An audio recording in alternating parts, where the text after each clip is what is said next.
It's always a pleasure to welcome Malia Blomhill from Grassroots Institute. And Malia, thank you for being with us. Good morning to you. Good morning. Thanks for having me. How's things been for you? Well, we're kind of towards the end of the legislative session, so it's that combination of exhaustion and hope and worry that always happens. Oh my, I always hold on with both hands, and I even grab on with my feet just to stay as stable as possible with all that's going to transpire. Can we go through a couple of topics? Before we do, share about yourself, your role with Grassroots Institute of Hawaii. Yes, I'm the policy director at Grassroots Institute. We are a think tank that focuses on basically increasing freedom in Hawaii, economic freedom, personal freedom, all kinds of freedom. So my job is mostly just making recommendations. How can we do that? What would be best? What would not be very good? That kind of thing. We're going to get into specifics. Just an overall with what you've just shared.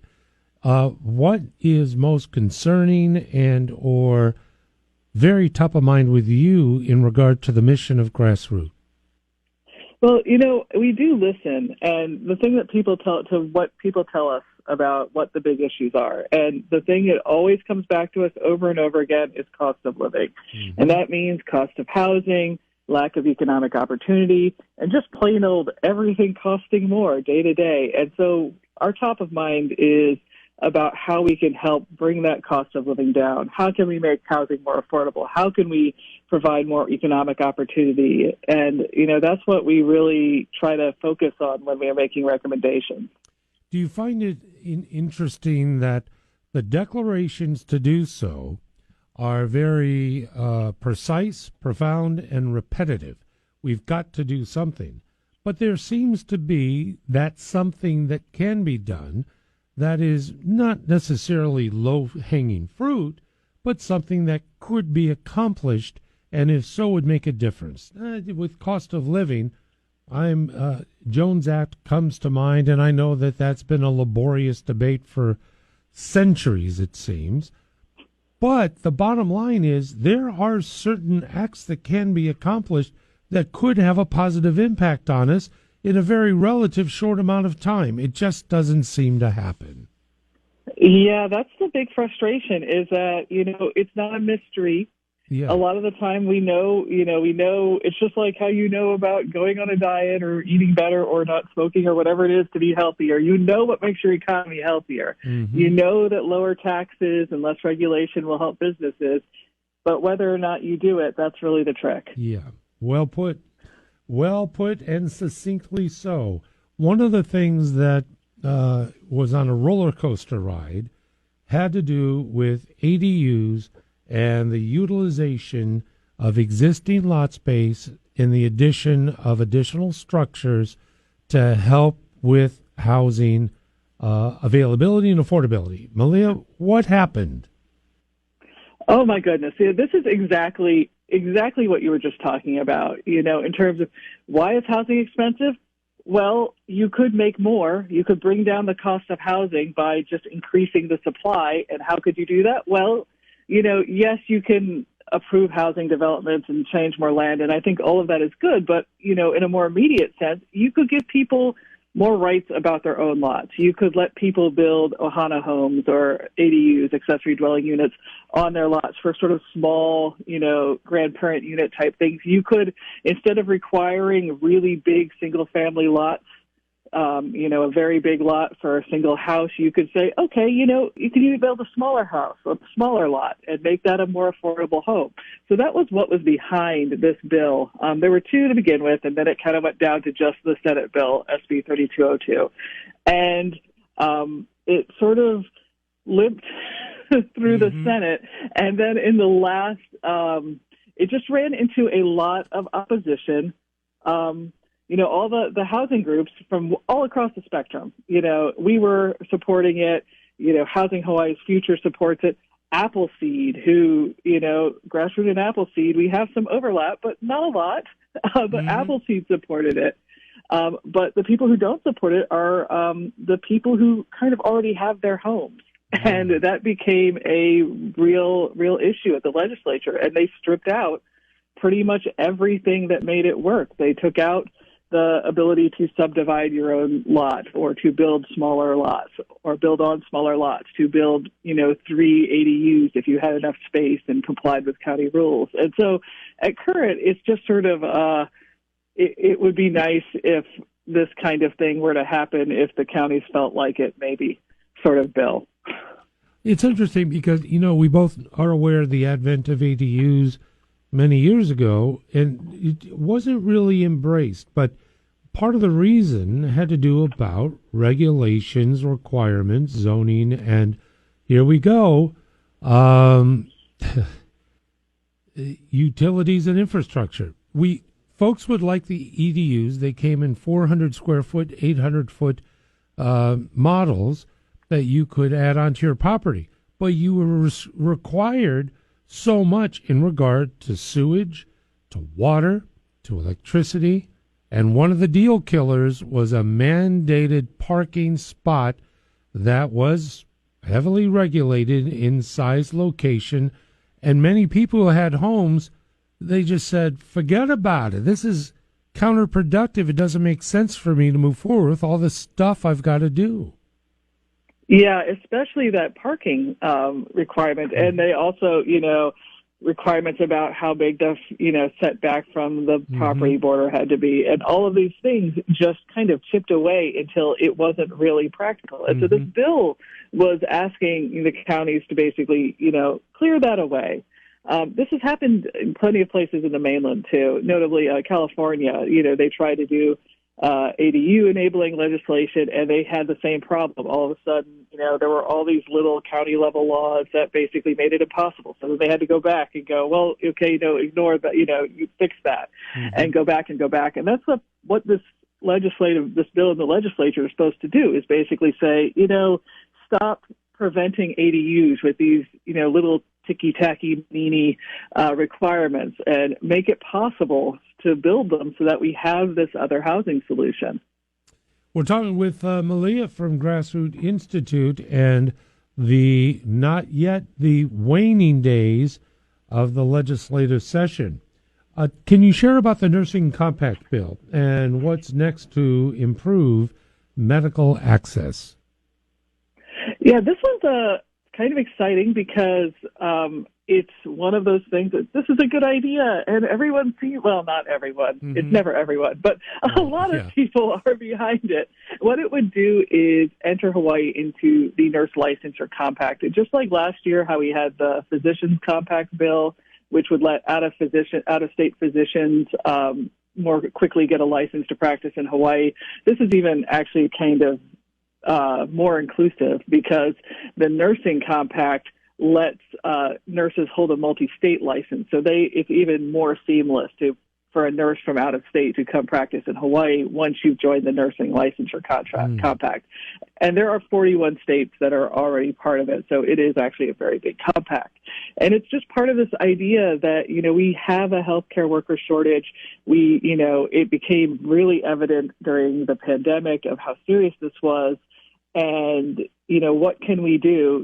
This isn't a cure-all, but it's one thing we can do to make it easier for out-of-state healthcare workers to practice in Hawaii. And it's also really significant for the military spouses as well, because it's one of those things where it's hard for military spouses to properly enter work when they move. And goodness knows we have a lot of military spouses. And this would make it easier for them to be nurses in Hawaii, too. There's also, at least from what I glanced at, that the GET relief bill for physicians, I believe private physicians only, if I'm not mistaken, is still alive and moving forward. And there were other initiatives that Governor Josh had advanced at the beginning of session to support the healthcare industry.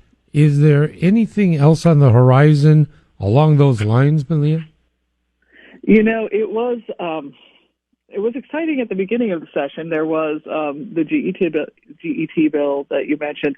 That started as a GET exemption for private practice physicians, like you mentioned, primary care providers, really. And that version kind of stalled, but still alive, is a version that would give that GET exemption for providers who provide care to patients who receive Medicare, Medicaid, and TRICARE.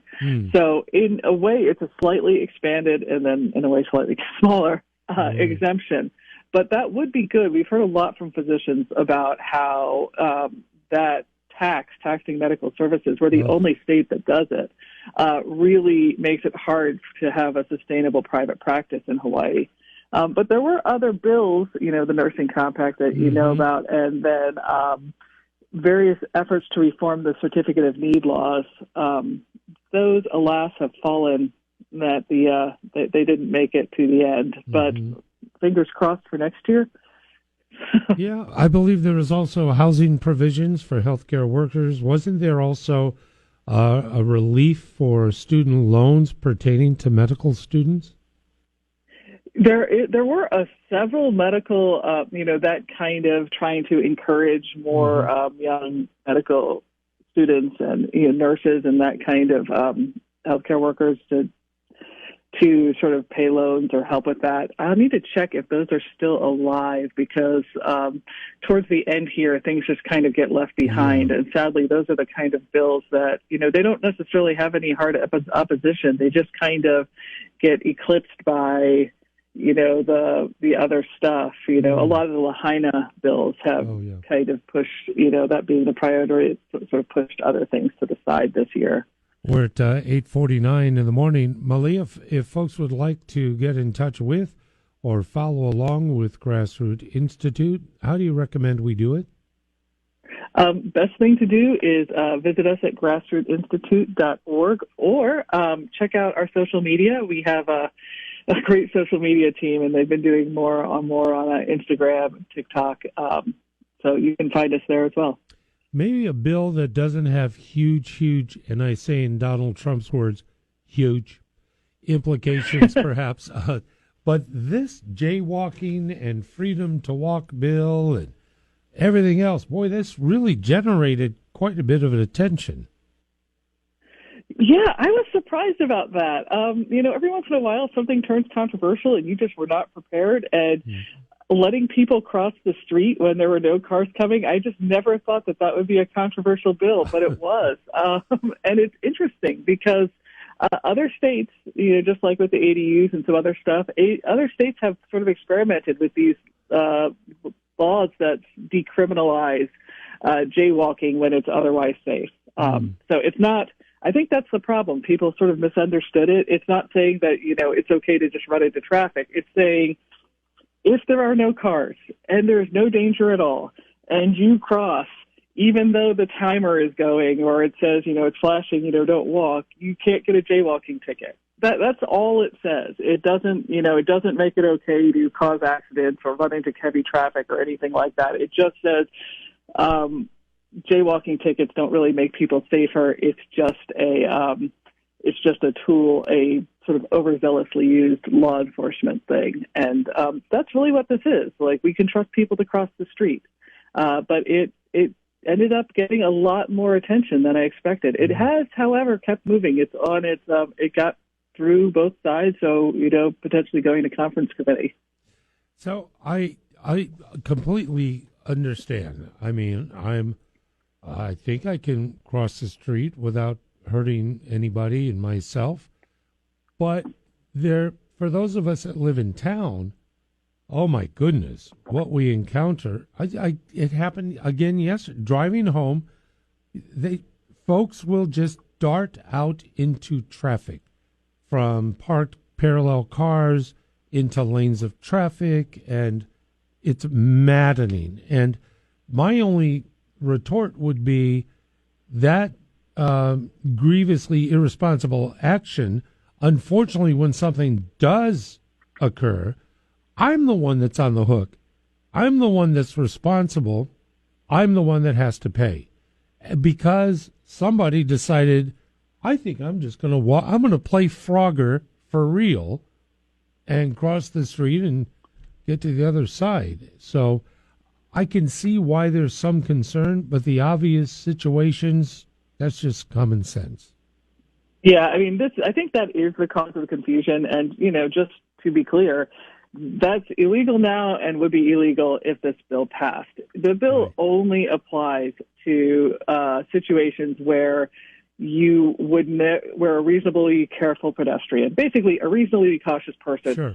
would not make a vehicle slow or stop or cause a collision. If there's any chance that, basically, if there's a car coming at all, and obviously in traffic, Yeah. then you can still get a jaywalking ticket. It doesn't apply at all. This is more for, it's 11 p.m. and there hasn't been a car in 15 minutes. And Right. that is the scenario envisioned here, and not at all. It does not make it okay to run into traffic. It does not change, the rules about, who is responsible for, and who's acting illegally at all. So, Right. but that is frustrating. So I do understand that. It is. Could you help, in the time we have, could you define for us, please, adaptive reuse and how it pertains to activity in the big square building? Okay, so adaptive reuse, glad you asked that. I get excited about adaptive reuse because it's one of those promising, boring ways to create more housing. Effectively, what it is taking these buildings that are unoccupied or underoccupied, like these big empty office buildings, or famously the Walmart downtown in Honolulu, and converting it to, resident or partially residence, partially commercial, depending on the case. And the problem is that sounds great, right? You have this building, it's already built, you can make it into apartments or, some kind of semi-residential building. And without all the trouble that comes with, breaking new ground, building something from scratch, you just have to convert it. So it's less expensive. It offers a way to revitalize that area. Lots of promise. The only trouble is that when you do that, you're dealing with a building that wasn't originally intended to be residential. So you run into strange little funny building code problems. Like there's a one in downtown that was an office building. And so being an office building, the windows don't open. And that was against the building code for residential apartments. The windows have to open. And in order to turn these into apartments, they need the city council to make it okay for them to have windows that don't open in this specific, it's just every time you run into one of these problems, you have to go and run around and find the variance or get the city council to act. And it just slows the whole process down. And so there is a bill that would basically tell the counties, like, hey, make this a little easier. Take proactive steps to enable adaptive reuse. That happily, when you say something seems like common sense and then you wonder why it doesn't pass, this is the opposite. It seems like common sense, and actually it looks like it could pass. That's SB 2948, and it has a good chance, it or the companion bill, of getting through the legislature this year. Definitely one to track, without a doubt. And we're heading into about the final month or so of the legislative session. Malia, I want to thank you, as always, for joining us. And once again, invite us over to learn more and assist the Grassroots Institute of Hawaii, please.